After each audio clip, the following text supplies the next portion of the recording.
And we're live. There we go. Woo! New ones. And just to kind of keep everything on brand here, Dave, we got our soundtrack and everything kicking in. Yay! Nice.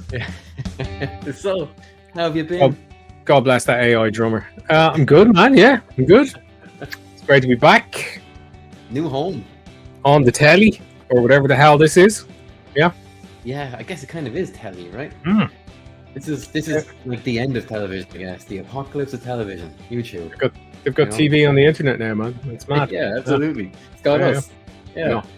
I Just see there's some on-brand stuff behind you there. I see the Big Bang bag. Big Bang Bag Oh, very good. with Practicing an that awful loose lot life. of recently purchased comic book supplies as opposed to comic books, which are over here. Oh yeah, I forgot about that bass line. Yeah. We never get to play all of that, so thanks, man.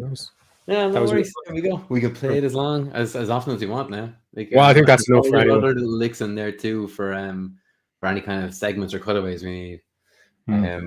But yeah, very much welcome to everyone joining us. Huge thank you for the wait. We were kind of trying to figure these things out, this kind of setup. We will be available on all our usual podcast channels. We just have these additional channels available to us now that have video. And thanks for hanging in with us. We also do parties, bar mitzvahs. That's it. Yeah, you only bar mitzvahs, really. You know, like they're very popular here in Ireland. But I think we're going to have to explain to everyone the kind of couple of show changes we're going to do. So we bank on a guest, and we will have guests, but for the next while, it's just going to be myself and yourself. We are each other's guests. Which is true. And we're going to cover a bunch of things every week, apocalyptic, as opposed to maybe the one thing that our guest would talk about. So back on the old show, I suppose, just to give a recap, we would ask cool people on to find out what their favorite apocalypse was, are. And that worked for nearly 50 episodes, I think, which is great. And it's available on any good podcast service. I like to get my podcast from the guy who sells bootlegs on O'Connell Bridge. You know that guy? Yeah, good guy. Yeah, he's got great. Yeah. You have to find a time machine, go back to the 90s, and locate him. But so that's there, and it's brilliant, and we love it. And thank you to Ado, the producer, for putting it all together for us. And this is kind of a new thing now. So this is us on the internet telly, called I don't know. We're on everything now, aren't we? We're on Twitch. We're on YouTube. We're on YouTube, and we're on Twitter. Yeah, or X, as wankers call it. And we are it's just an extension of the Odds Pod, really. We're talking about all things apocalyptic. And we talk about all things apocalyptic because of our book, The Odds. We finally got there, Ben. We finally got there. And The Odds is my favorite apocalypse story. I hope it's Ben's. Absolutely, yeah. And it's very close to getting finished now. And I have a little thing to show everyone that we promised. Ooh, let's see your little thing, Ben. It's our little thing, Dave. I'm going to change a few things up here, and I'm going to I'm presenting. As you can see, I'm presenting from the back room of somewhere between your mom's basement and a comic book store. Oh, this is awesome. Okay, so these are the first few pages of The Odds, written by you, drawn by me, colored by Vittorio. Vittorio Astoni has passed in the first couple of issues now, and they're stunning. He's just added so much to what we've done. This was page 1, page 2 of issue 1. And we can't show you page 1 because it's not done yet. No, it's but not. There's a reason for that. There is. And when the book comes out, you'll know. Yeah, it'll all make sense. But we get to tell people we don't need to hide that one. But it's Yeah, it's a I'd, and because you think so. yeah. Well, all right. The art side of it is if I wasn't drawing these things very Cheers. closely to one another, it might change, and that would be a bad thing. We want people to stay in uniform and look like the same person. I started Yeah, off with. there's a time there's a bit of a time jump, and there's characters, and we want to keep them on model. So Exactly.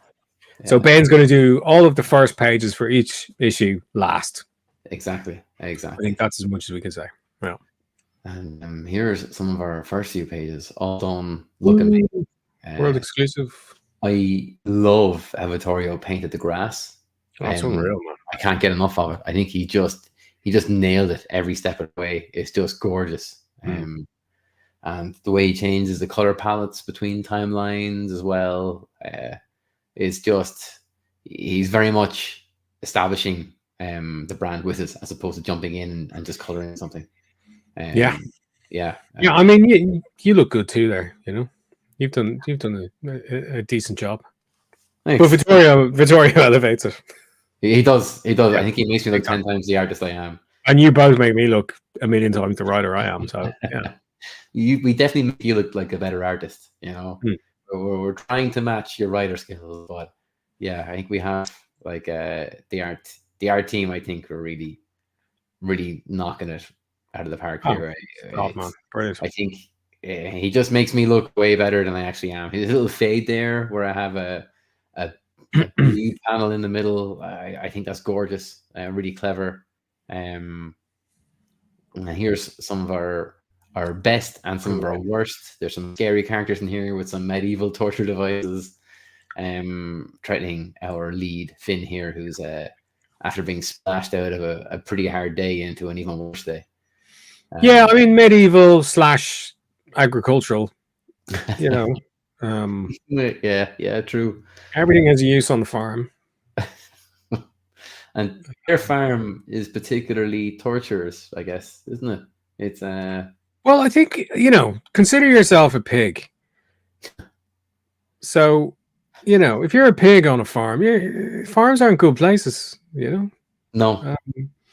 And that's essentially what's going on in the odds. There's, you know, we're just taking a look at factory farming from the perspective of the animals, if those animals were human. So that'll give you a good idea as to where this is going. There's long pigs walking around, and then there's a few of them right here. Yeah, as you can see, it looks like a really happy place to be as well. You know, I'll tell you what, those shafts of light. You know, I've been where this takes place, and he nailed that. Oh, really? Brilliant! Brilliant. Yeah, that's awesome. I'm very fond of his work. I think he's great. He's a lot of fun to bounce ideas off as well. Yeah, and we don't speak English to one another. We have to text and write back to one another. And all right, okay. It could be like a picture of something that I think might work, or it could be a word that I think might get there, and he nails it and improves upon it. You know, but yeah. I sound like a monster. It's like I've never spoken to it, but I have honestly, I have on email. And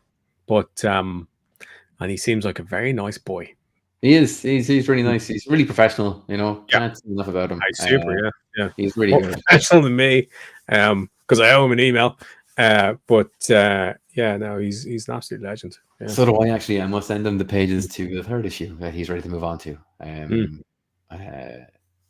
But yeah, there we go. There's our world exclusive of world exclusive. Yeah. Beyonds. Yeah. We might do some more pages in a future episode, but I think we could. Yeah, very much so. Savage ones on the way, like stuff with Joe.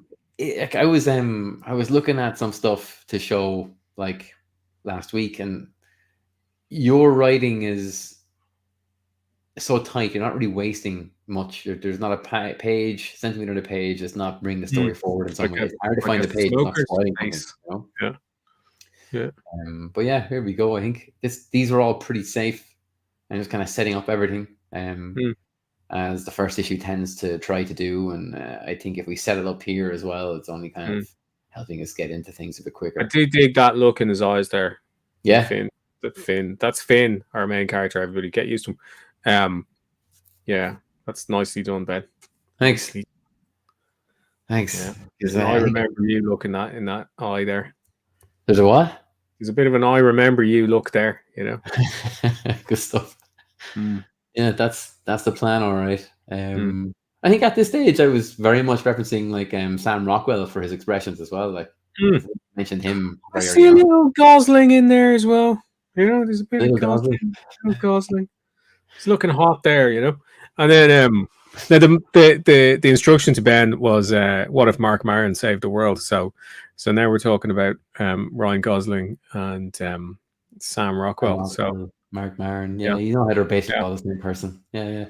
Beardy white dudes, you know. Yeah. But yeah, man, it's Jesus, it looks amazing. Yeah, very happy. I'm so looking forward for you guys. Oh, it's been great. Because if I drew it would not look like this. If I wrote it wouldn't be very good either. Big team, obviously. Don't do yourself in, man. Tell you what, I'm sure you could have a stab at it and probably put me to shame. Yeah, I don't think so. But I probably shouldn't convince my artist to write. There's not a person I know who can write dialogue as tight as you. That's still. And look at it all. Look at it all there. Yeah. Look at all that lovely dialogue. Really get a feel for it all. We'll get it lettered. We've got a great letterer as well. We do. Actually, we must get back in touch with him. But yeah, that's where we're going with the odds. I like where we're going with it. I'm very excited about it. Like, I think this is going to be a good year for it. I think Top Bubble this year will be fun with it. Cool. But we usually, in and around this point, start asking a guest what's their favorite apocalypse. What's your favorite apocalypse, Ben? Let me just take up these pictures of a comic I did recently, and I'll show you again. But we talk about some of our maybe current favorite apocalyptic things happening at the moment. Well, there's a lot of apocalypses happening, and I don't really want to talk about any of them, like any of the real ones. There's, I mean, it's just there's horrendous things happening in the world, so that's why we divert ourselves with all of this nonsense, really, because it helps us make sense of things and get through stuff. But one real life apocalypse that's happening right now is the apocalypse of Donald Trump's tissue of lies in New York, in a New York courtroom right now. We'll just touch on this slightly.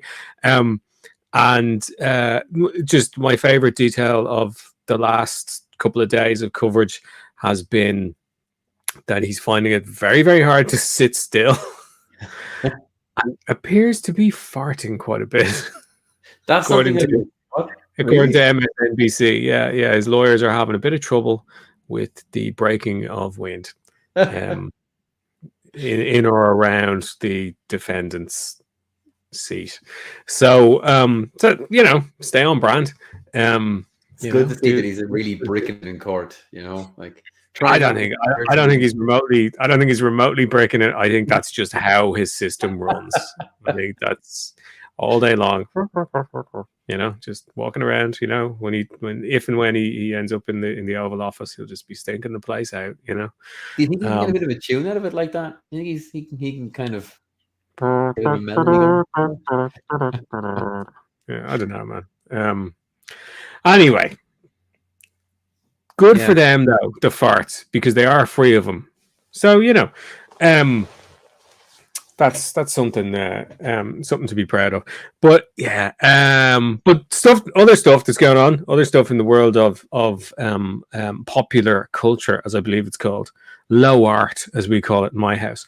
I'm really digging X-Men 97. What about you? Yeah. What a great episode today. Did you watch it? Okay, well, hang on a second. Spoilers, right? Because huge spoilers. It's just come out.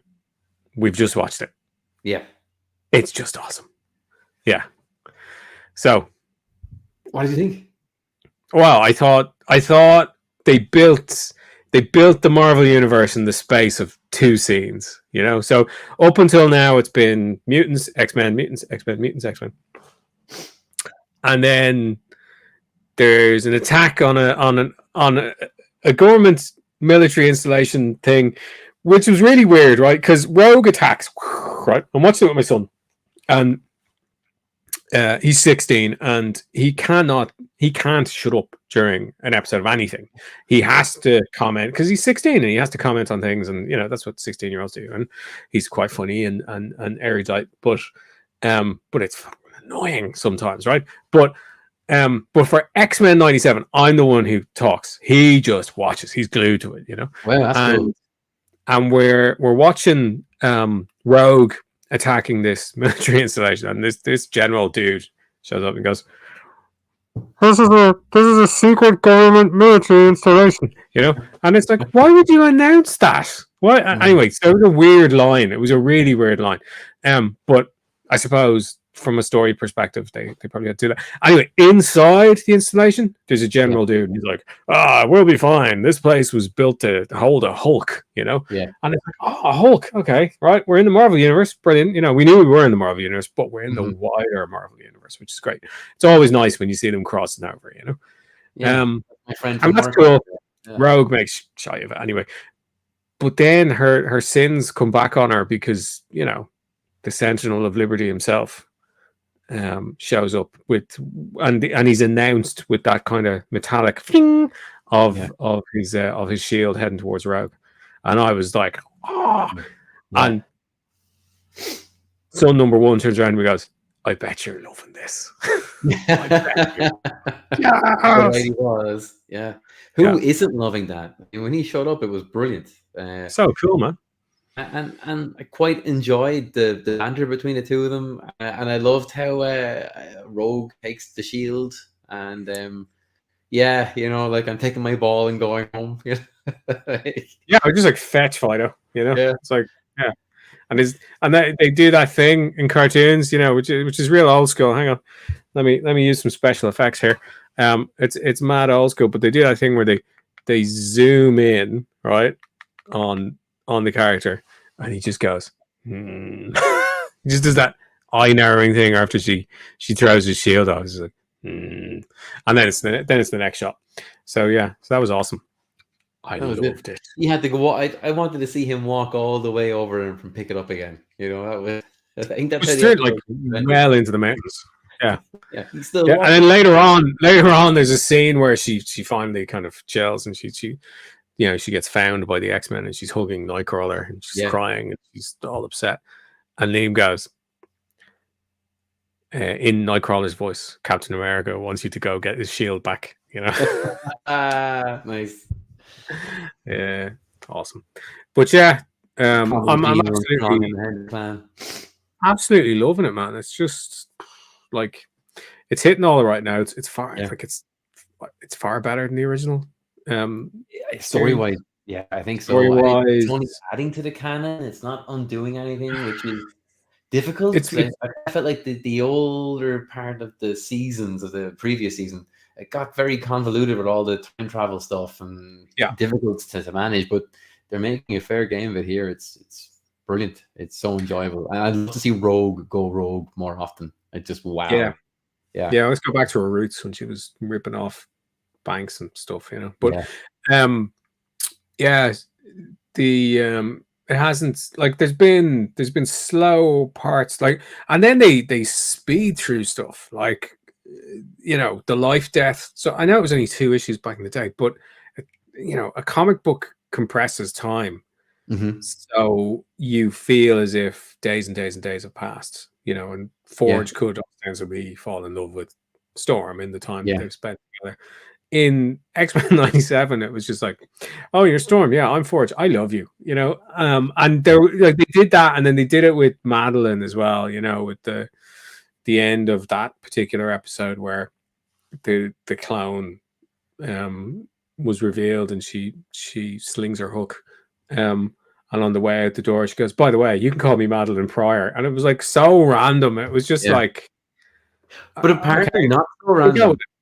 I had no idea. Did you know with the hair down who that was versus who it is with the hair up? Did you hear all that stuff? No, that's a conceit of the show, as far as I know.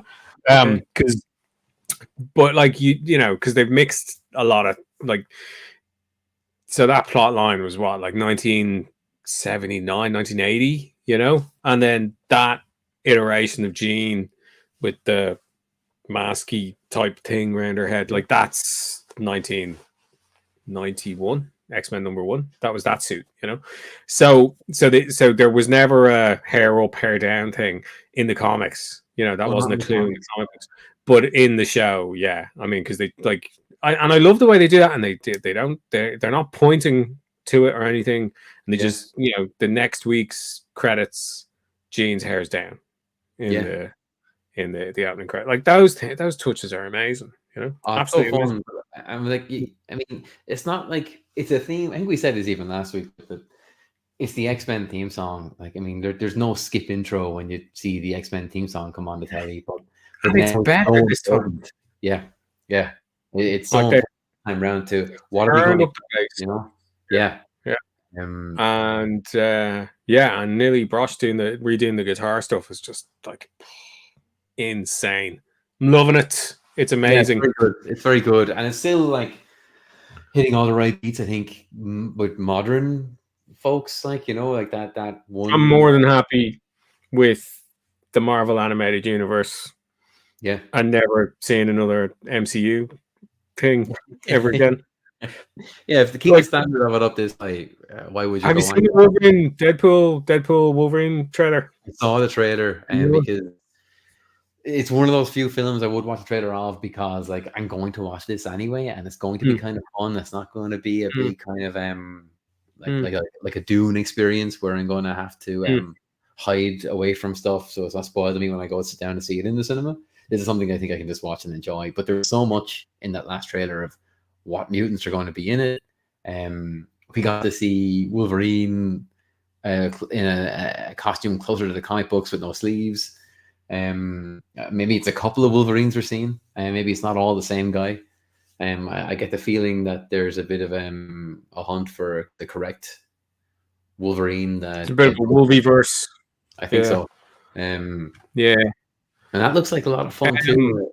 It could be a different kind of a verse for Deadpool as well, you know, because he's very much settled down at the start of that trailer. Yeah. I mean, it looks really good. I will go see it, but I don't want to sound like a granddad, but all the F-bombs going off in the trailer, it was like, really? Why do we need this? I didn't have it in the comic books back in the day, and they're still not there. So I don't know. Maybe sure they got that R rating that they really wanted, you know? Yeah, but what does that guarantee you? Like that, okay, so, you know, dudes are gonna get like 17-year-old dudes are gonna show up to it thinking they're edgy or something. Like I don't know. Maybe I would have been mad about that when I was that age, you know. Probably would have been going to one film and then it ends and you try to sneak into Deadpool instead, you know, all that kind of stuff. But I think it looks really good. It looks like a lot of fun. But buying a ticket for Kingdom of the Planet of the Apes and sneaking into Deadpool doesn't make Marvel 1 cent. That's true. Yeah. See? Maybe they'll have to put people on the door just to make sure that they pay back in again. A bouncer looking for these. There's plenty of them around here anyway. But what do you think of it in general as a story, as like how they're announcing the characters and shows? Yeah, well, I mean, it looks like Cassandra Nova's the baddie.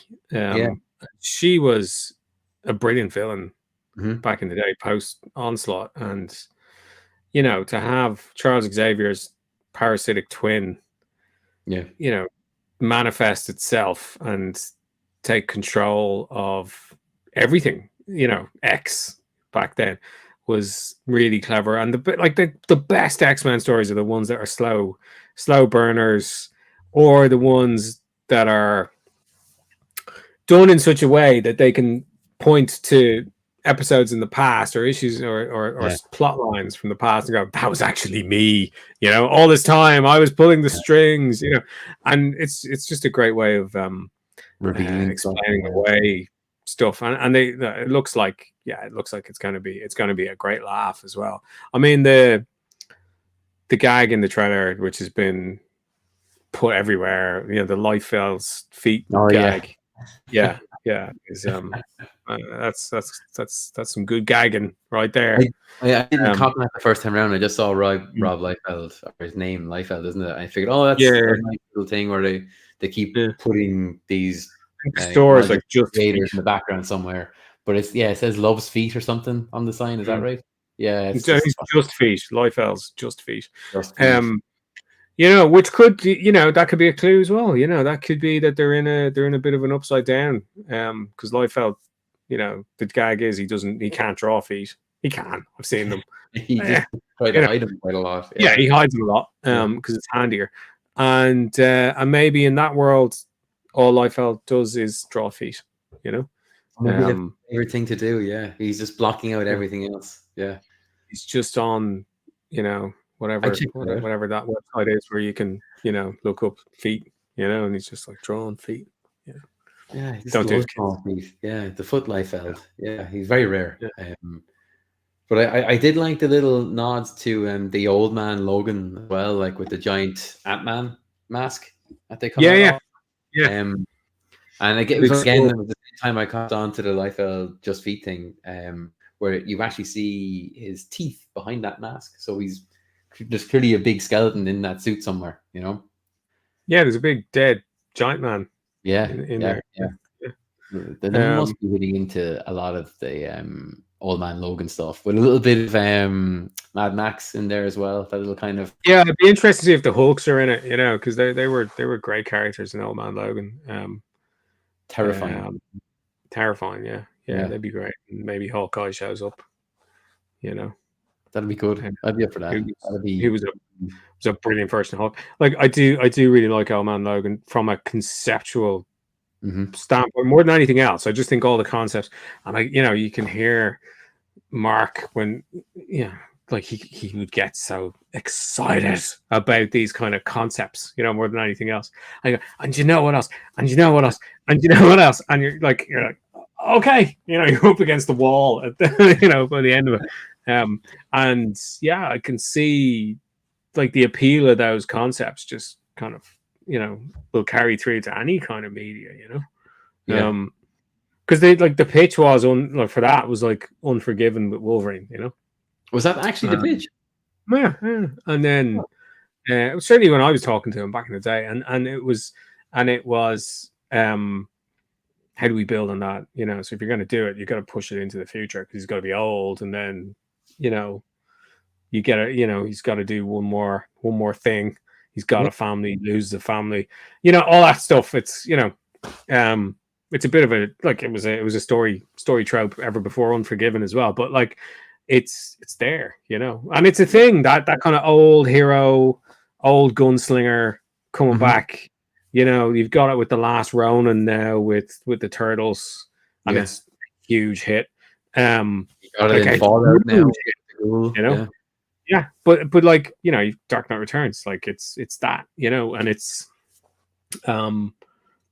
it's all about how you dress it up. Then that's what makes it different. And certainly Old Man Logan was like as different as it comes. It was like because every page you were like, who are we going to see next? Who's like, what way? Yeah. What's happened to my favorite heroes? And that was the thing when you back in the day as a kid, when you were collecting comic books when they were hard to get, and you might have a 3 or 4 month gap between issues because you weren't in Eason's every week. You were maybe there was a big store in town. You were or still is. Doesn't really do comics anymore, but they do sell my books, so fair play. But you would you go in with your folks when you were 10 or whatever, and you buy whatever you could, whatever was there, because there was no Diamond Comics and distributing anything in Ireland back then. And you'd pick up, like, I'd get the most random collection of comics back then. Like, I would have an issue of Daredevil with Moses Magnum in it. I remember that. No, it was Black Panther. It was Black Panther and Daredevil, and Moses Magnum was the bad guy. And that that issue stayed with me for years, and it was about like effectively him being a bit of a deadbeat dad, and the two of them, the two heroes, kind of going whatever, blah blah. find things out and solve the problems as they do. And it was all done in one, but it was like, 6 weeks later, I was back in town. I was looking for the next issue. Yeah. Wasn't there. Picked up a Walt Simonson Thor issue. Didn't know what it was. Okay, I'll take this. So you never got any continuity. It was just random little snippets of the Marvel universe. So my comic book collection from the ages of like 10 to 12 was insane, because you just have all of these weird, out of continuity, blah blah blah. And then I found the X-Men, and that was it. That was like, I'm sorry, this is serious now. I have to make sure I get every issue of everything, and someone better open a comic book store. And thankfully they did in like 1988. So when did you start collecting X-Men then? From what point were you? It's like 12, like 88, 87, 88. Pretty good. It was 11, 87, yeah. So it went 12 and 88, yeah. So it was like, back then it was kind of mid 200s. So what storyline were you kind of kicking off into? It was going into the Shi'ar stuff, and it was kind of a lull, and then Jim Lee came in, and it was like, so it was post Fall of the Mutants, I think. Okay. So cool. Australia was where, like, my favorite team is the Outback team in the X-Men. So that's like Punk Rogue, Punk, Storm, Wolverine, Havoc, Psylocke. The original Psylocke. I think Kitty's in that. I can't remember. Forge, cool team. But like once and Gateway, the indigenous guy with the bull roarer who could open dimensional portals, like, amazing. Cool. I mean, that put me on like an Australian. Really having a strange portal going somewhere for him as well. Yeah, man. But like I ended up like just reading anything I could about kind of Australian folklore and myths, and not Australian, Aboriginal folklore and myths and stuff, and the different tribes of the indigenous peoples. And I was like, there's so much. It's amazing, like all that dream time, and it was brilliant. And like Claremont would just like suck up all this stuff and just throw it out into an issue, and and you'd have these very conceptual kind of things going on in between, because he had so much room. It was just, comics were longer, they were bigger, and he had some great partners like Mark Silvestri. Like, oh my god, one of my like favorite. That guy drew like a 50-year-old pro when he was 20, and he was knocking them out like just amazing. My introduction to him was on Wolverine, when he was drawing Wolverine, and Wolverine was going back, and like I was coming from the cartoons, figuring out what the comic book version of Wolverine was, and I didn't know about this patch identity or anything like that. And Mark Silvestri was artist on it, and it just blew me away. I didn't know they could do, like, it was one of those comics I was probably too young for. I was reading this, and it was hardcore, that book. Like it was just great. I just loved it. And then, like, for years, just copied him. Like, I copied Jim Lee, trying to do what he did. And well, I copied Larry Hama, and some would say I still do, with and I loved it. Where who wrote all those Wolverines, like, and like, when you think about it, he still is my favorite writer in comics, because he's still writing G.I. Joe, and a good G.I. Joe as well. Like he hasn't lost the beat, No, not a beat. He's he's amazing. In his 70s now. Every so often I say it to my dad. I'm like, my favorite writer is the same age as you, Dad, and so's Bruce Springsteen. And, and he's like, what do you want me to do about that? Surely I'm your hero. I'm like, yeah, sure you are. How many comics have you written and albums have you recorded? But it's fine. You work with what you got. Do you want to talk about some stuff? Yeah. Well, before we go, I'd love to talk about Fallout, because I know, like, last week you were saying you were holding off on watching an episode. I haven't watched any more yet. You haven't watched any more? Okay. No, I'm very sorry. I'm very sorry, Ben. I didn't do my homework. I haven't watched any more yet. Because I am watching it with one of my sons, and he's just been too busy. Fair enough.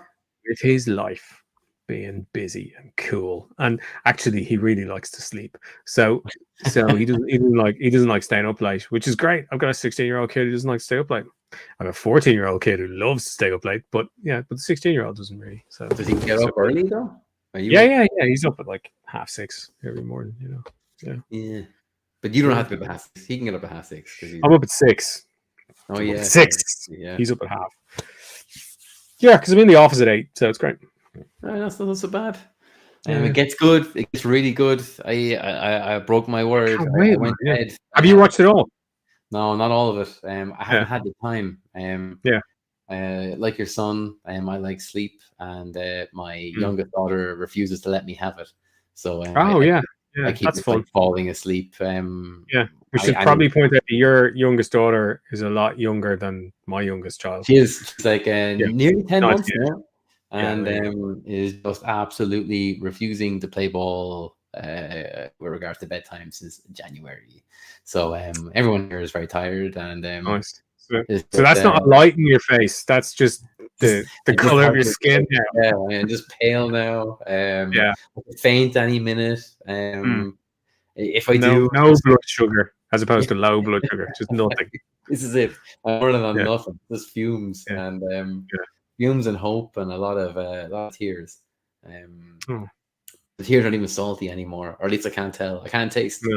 But they're viscous, which is weird. It's like, what's going on? And I might need to drink more water. But like, it's just been like yesterday was my wife's birthday, and we thought like we finish King of the Kitchen and we'd watch Fallout, and we barely managed it, and like it was a struggle to stay awake till the end of the episode. And it was just, I mean, not only are we at the point of not going out anymore, but now we can't even manage a night in. It's welcome to my world, man. That's the rest of your life. Like trying my coffee's at 8:00, doing nothing. I mean, going out is quite possibly the worst prospect for me these days. I have to go out tomorrow night, but I'm quite excited about that. But that's a different thing. But it's just like I have all this stuff. I can stay in. I'll be fine. You go. I'm fine. If the end of the world happens outside, as long as the windows hold up, I think we'd be okay. Yeah, be grand. Be grand. Yeah, going out, man, partying. No, those days are behind me. Thank God. So yeah, let's do some stuff. Right, there's something I want to call out first. So, Mark Bright. Do you know Mark Bright? MD Bright, as he was known. He's an artist, or he was, or he is, or whatever. Anyway, he drew this Armor Wars. Oh, cool! Yeah. And he drew loads of G.I. Joes. He was probably the second greatest G.I. Joe artist. But he passed away a couple of weeks ago, and I just wanted to call him out. And he was young, man. I think he was in his like mid-60s. But this blew my mind, blew my tiny mind as a child. And I think this was the first trade I ever bought. Oh, wow.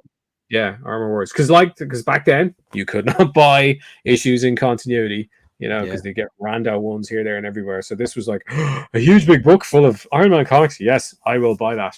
And I think it was like £1 million back then. No, it wasn't, but it felt like it was. So, like... It obviously doesn't have an Irish price on it, but this is like a Titan edition, let's say, or something. So it has like $7.95 UK. So $7.95 UK was probably 12, 13 quid back then. April 1990, when this was printed. And that was a lot of money back then, children. It was, but looking back at it now, it's like, God, that's a deal, That's the deal. I bought it. And we went on summer holidays that year, as a family, and I've just had my face in that book the whole time. I must have read it about 6 times, and then kind of didn't think about it for a long time. And I've gone back to it a few times. There's some really great stuff with Tony and Rhodey in it. And Rhodey has the most amazing flat top. Like, oh really? Late 80s, the flat top years. And you say his name is Mark Bright, is that right? Mark Bright, yeah. I must check him out. He's not someone I'm familiar with now at all. Just so quintessentially Marvel, like. But cool. Oh yeah, that's the flat top. Yeah. Yes. And Tony's curls, I think look at that. Yeah. I Superman blue. Flat top's coming back. I've seen a few of them walking around. Well, there's mullets everywhere. I mean, it's like walking into a Australian cricket match these days, It's just like what's going on? There's all these good weather. Yeah. Without the weather, yeah. So anyway, Mark Bright, you're a legend. Thank you for blowing my mind with that awesome book. And then subsequently, or maybe at the same time, but probably subsequently for me, all the G.I. Joe issues that he drew, which is amazing. Speaking of which, G.I. Joe, lots of Joes arrived. So look at this lad. Ooh, haven't even opened him yet. Because I think he kind of looks better like that. But I will open and play with him. He has like a little backpack that shoots things at people. He's got quite a lot going on. There's loads of stuff in there. Quite a lot going on, and he still has time to condition his hair, which I think, don't lose sight of. Priorities, man. Priorities. And then, so this one was one of my favorite Joes back in the day, and Classified just released him, and he's just alright. Oh, very good. It's Quick Kick, him of the martial arts. They gave him 2 heads, right? And there's I was trying to figure out what's the difference. And because I would have preferred, see the shouty face and the artwork, I would have preferred that. But one of my kids was like, he's concentrating. That's the difference. I'm like, okay. Yeah, and one of his mouth's a bit more pursed than the other, but that's about it there, He's yeah. Yeah, doing blue steel. Like Facebook head. And then what else was there? Okay, I think we saw these last week, did we? Airborne, amazing. Nice. Scarlet. Yeah. Amazing. That's savage. Yeah. I mean, if I wasn't already married. What's weird? I got one of those Facebook memories today 10 years ago where I did a cover for a book for a mate of mine. And I very much based initial drawings of one of the characters on her. Oh, yeah, cool. And I was trying to think of it last week. Was that her? I had to Google it afterwards, and it was. But I haven't thought of them since you brought them up there, and I was like, well, yeah, call back. Savage character. I will open her eventually, but there's quite a few things I haven't opened yet. So, is there a shame pile right off camera? Right behind me. There's 10 NECA turtles boxes that haven't been opened yet. Nice. Yeah. I don't want to. We'll do that next week. Will we look at some comics? Yeah, let's look at some comics. We do like some comics. So Marvel have been doing these facsimile editions. Mm-hmm. So this one, and it's cool. The ones they're picking are they did Secret Wars and stuff like that. But then they're doing kind of rando one-off stories from Amazing Spider-Man. So this one. Oh, cool. Where you've got the black suit stuff, which is just amazing, and my favorite suit. And I finally got the original black suit in Spider-Man 2, the game. Nice. I know, children, you all got it within the first week of playing it, but I'm so bad at playing video games that it takes me years to rack up the creds to do that. So got that, and I'm just now I'm just swinging around New York in my black suit. It's amazing. Nice. Duke. Yeah. So I picked these up. So this is issue 5. It's a great cover, actually. 4. Yeah, the back cover. Yeah. Yeah, it's deadly. Yeah. It's the last issue. How many issues? Was that 6 or 5? 5. Yeah, it's just a 5. It was just a mini. Okay. But absolutely savage. Joshua Williamson, Tom Riley, and somebody called Georgie Belair. I think she'll go far. Oh, who? Yeah, you heard her name before? Yeah. She's mad good at the colors, so she is. All right. Yeah. And it's just been a joy from start to finish. And I do think it's going to spawn its own action figures like this, because there's some characters or some versions of characters, even the kind of cool long-haired Yeah. devil may care Duke, which you'll never get as a classified figure so far. Like he's like, he's straight, like he's Mhm. buzz cut. It'd be cool to get something like that out of Hasbro. So, Emily, if you're listening, please make us Skybound Energon Universe action figures. That'd be awesome. But anyway, it's finished. But Destro's on his way. He's getting his own little mini as well. And there's a Scarlet mini coming too. So I'm happy. It's 1988 again. It's great, and they're great comics. And the current G.I. Joe Real American Hero, which I think is due out next week. 30. I'm going to say 305 or 306. I'm not sure. It's still amazing. Still brilliant. Hellblazer. Oh my god, Cy Spurrier's Hellblazer. Like, just I've heard. I'm a trade waiter for that one. Yeah, nothing but good things, Aaron Campbell, unbelievable. It's John Constantine in the States doing what I can only describe as, like, it's so fresh, but it's also a greatest hits tour of Vertigo, and I really do think this is going to be a backdoor into the relaunch of Vertigo, which has to happen. Cool. Really great. Miss Vertigo. And the colorist called Jordi Villar on this one as well. I wonder if they're related. He's very busy. Yeah. Busy girl. Busy lady. The best Marvel comic for my book. I'm 2 issues. I'm only after read up to issue 2, and I am Did really it make you cry? it. Did it make you cry? Did it make you cry? It does. Issue 1 made me cry. Like proper cry? Proper cry, because it's like, it's so cynical. Like, Hickman's a bastard for doing this, but it's like, he knows his audience, and he's going, oh yeah, they're all kind of middle-aged, and they're reading Spidey, and they're probably thinking, oh, I wish I'd been Spider-Man. And he does it. He takes a guy who's at that stage in life, and he goes, you should have been Spider-Man. And it's like, oh, and he has this feeling that there was something more, that he should have been more, and you're just like, oh, that's just mean. But he did it. So good, so clever. And like, you don't need to be big comic book fan to get into that. It's a brand new story. And they even kind of fill you in on things you may have missed or very quickly at the very start of issue 1. And it's beautiful as well. Like, the artwork is stunning. Unreal.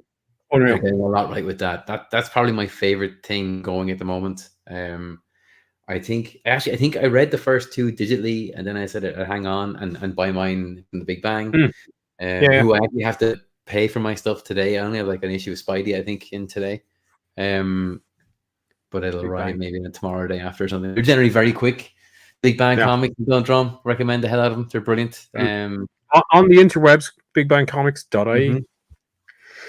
Don't know why I'm fronting for them, I mean, other comic books. No idea. But Big Bang's the best. Yeah, they're very good. They look after you. And down here, when I had Godfell coming out, I thought they might be able to get it down here, but they weren't able to get it in Wexford. But the Big Bang catered for everybody, posted it down to everyone who put in an order. So yeah, big thanks to them. They really helped me move that book, and it moved. Huge help. Yeah, it moved, man. Yeah, it sold out. Like, it was. Yeah.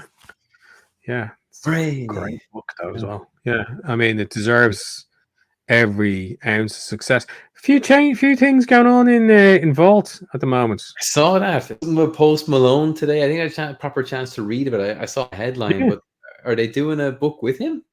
I believe he's writing something, and don't know. Yeah, I mean, they like their stars. So you've got Yeah, Post Metallica. Malone, who I believe is a famous popular singer.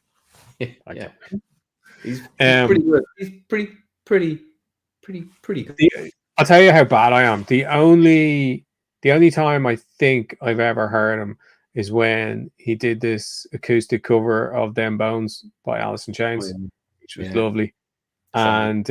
And then he did a duet with Taylor Swift, which I heard over the weekend, Didn't because know I've that. been in this kind of strange phase of what's all the fuss about, you know? So I tried to listen to her new album. She's very good. She can write a song. Well done. I'm sure she doesn't care what I think. And it'd be weird if she did, actually. But um, She's but watching right yeah, now, taking notes. Yeah. yeah. I think it's from a marketing perspective. Mark Miller, he should pay attention to her from a marketing perspective. She's a fucking genius, right? She's Yeah. like a genius because she's turned her life into a soap opera for kids to watch. And then they get to do the murder mystery thing when an album comes out, and they go, "Oh, that was when that happened, and that was Yeah. when that happened, that was when that happened," and they all just want to piece the narrative together, so they have to listen to the tunes loads of times. Going on. Like, Yeah. Really clever. amazing, and then she's super entertaining and talented and lovely and everything, and people want to go and She's see a her. full So package. that's great. She really Yeah, is. Like my daughter's a big fan. My eldest, not my 10-month-old. That would be pretty impressive if she was. I think she knows what Spotify is. But Ireland's youngest Swiftie. yeah, my 5-year-old certainly knows she is and is a big fan. And because we're talking about her a lot, she's coming up on my algorithm all the time and all my socials now. And there was loads of talk about her dropping hints that she is going to be Dazzler in the Deadpool film. Oh, yeah. So and you did something about that, didn't you? I did. I heard. Well, there was a rumor a while ago, so I drew a picture. Share it there. Share it there, Roisin. I'll have to go dig it out. I need a minute. Yeah. No worries. But I think it's on my socials. Hang on, wait a minute. Am I not paying attention to something? We missed a couple of comments. We can get comments here, Dave. Oh no, I don't see them, so I'm really sorry. Yeah, but Ben missed them, so it's Ben. No, it's all right. It's we'll get back to you guys about I don't know. Yeah, we'll come back to some other comments. Someone else say something a bit more crack than trying to tell us how to use other streaming platforms.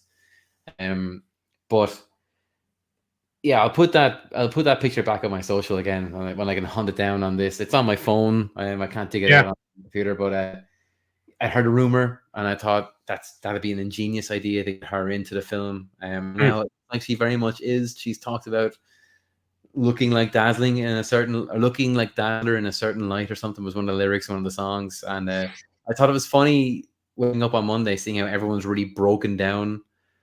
This is the lyric. This is what it could mean. This is what the whole murder mystery thing, though. So, yeah, it's amazing. It's like, I don't know if there's been this much hype about, lines of poetry since,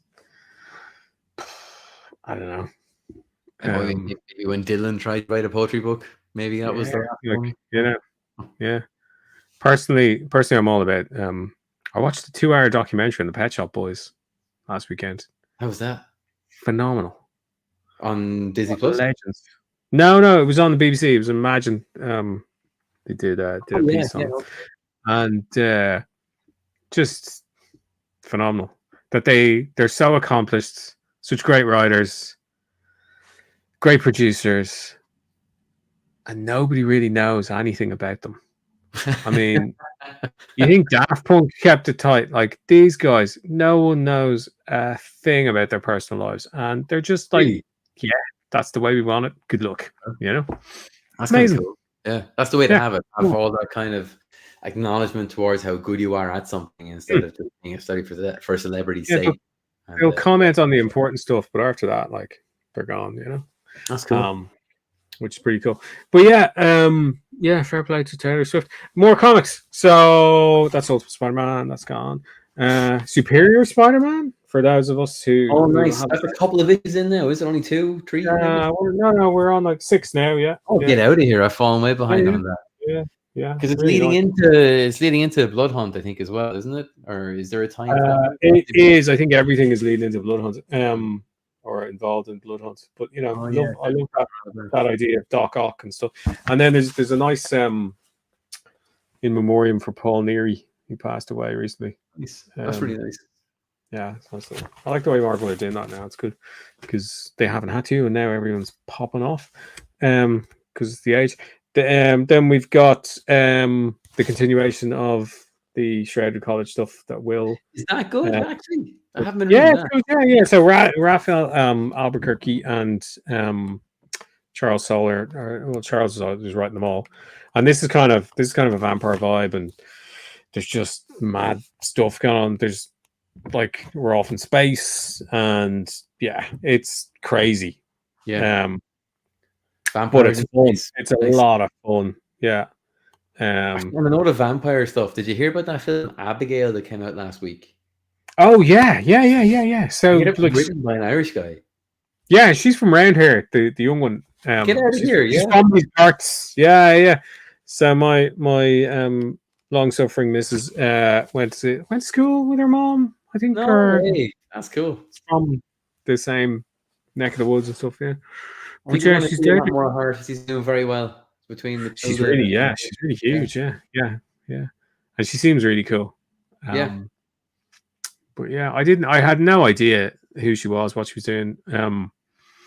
That she was the kid in that Matilda movie, or that kid was Irish or whatever. But yeah, brilliant. Yeah. But I mean, a great take on vampires as well in that new Abigail film.